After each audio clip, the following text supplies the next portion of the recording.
8 February 2019 को बुल्ढाना जिला bank की वित्तीय स्थिति में सुधार के लिए सॉफ्ट लोन प्राप्त करने का प्रस्ताव राज्य सरकार को भेजा गया था। सरकार से आश्वासन लेने के बाद बुल्ढाना जिला बैंक को 300 करोड़ का सॉफ्ट लोन स्वीकृत किया गया है। मुख्यमंत्री की अध्यक्षता में हुई बैठक में ये प्रस्ताव पारित किया गया कि राज्य सहकारी बैंक बुल्ढाना जिला केंद्रीय बैंक को सॉफ्ट लोन दे।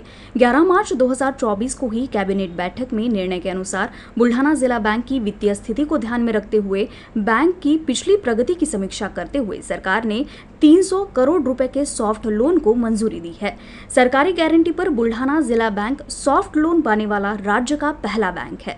स्वीकृत ऋण में से बैंक ने शुरुआत में राज्य बैंक से 5 करोड़ रुपए लिए हैं और बुल्ढाना जिला सहकारी बैंक ने इस राशि की उचित योजना बनाकर सुरक्षित ऋण आवंटित करना शुरू कर दिया है। इन विभिन्न प्रकार के ऋण वितरण से बैंक को आय के विभिन्न स्रोत उत्पन्न होंगे तथा बैंक की आय में वृद्धि होकर बैंक के घाटे को कम किया जा सकेगा। त्यानंतर जिल्हा बँकेने वसुली केली, चांगली प्रगती केली, परंतु आमच्या ठेवी पाहिजे त्या प्रमाणात वाढत नव्हत्या आणि आम्हाला जास्त बिझनेस करून जे आमचा जो अॅक्युम्युलेटेड लॉस आहे, संचित तोटा आहे, तो कमी करणं आवश्यक होतं। म्हणून आम्ही शासनाकडे एक प्रस्ताव दिला होता की आम्हाला शासनाने सॉफ्ट लोन द्यावं। सॉफ्टचा अर्थ आम्ही असा घेतला होता की त्याचं व्याज दर कमी असावं किंवा व्याज नसावं त्याच्यावर।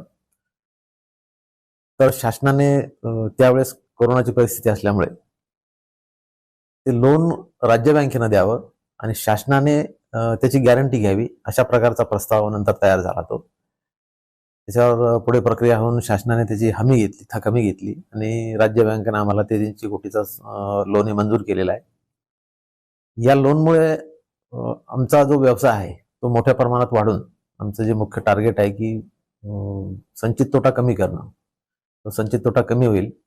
आमचा एनपीए बऱ्यापैकी कमी झालेला आहे, तो आटोक्यात आलेला आहे। या लोन मधून आम्हाला जे लोन मिळालेलं आहे, या लोन मधून आम्ही जे आम्हाला बंधन आहेत की आम्ही सुरक्षितच कर्ज वाटप करायचं, असुरक्षित कर्ज वाटप करायचं नाही।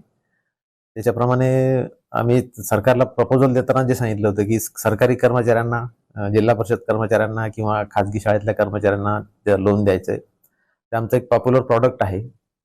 त्याचा पिरियड जवळजवळ 12 वर्षाचा आहे आणि त्याच्यामुळे त्याला जास्त डिमांड असते। त्यानंतर आम्ही गोल्ड लोन देणार। वेगवेगळ्या ज्या शासकीय योजना आहेत, अण्णासाहेब पाटील महामंडळ किंवा सीएमईजीपी, पीएमईजीपी, या लाभार्थ्यांना लोन देणार। शेतकऱ्यांना आम्ही त्याच्यामधून मध्यमुदती कर्ज जे आहे, पाईपलाईन, नवीन विहिरी खोदणं, हे देणार आहे। अशा प्रकारचे पुष्कळसे आमचे प्रॉडक्ट आहेत आणि त्याप्रमाणे हा आमचा व्यवसाय याच्यामुळे वाढणार आहे। जिल्हा बँक आता पूर्णपणे पूर्वपदावर आलेली आहे।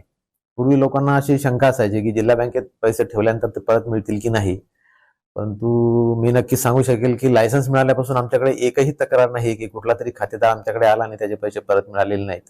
आम्ही ताबडतोब पैसे दिलेले आहेत ज्याला। आता तर आमची नवीन खातेदारांसाठी असं आहे की तुम्ही आज पैसे ठेवले आणि तुम्हाला जर उद्या जरी लागत असले तरी तुम्ही येऊ शकता।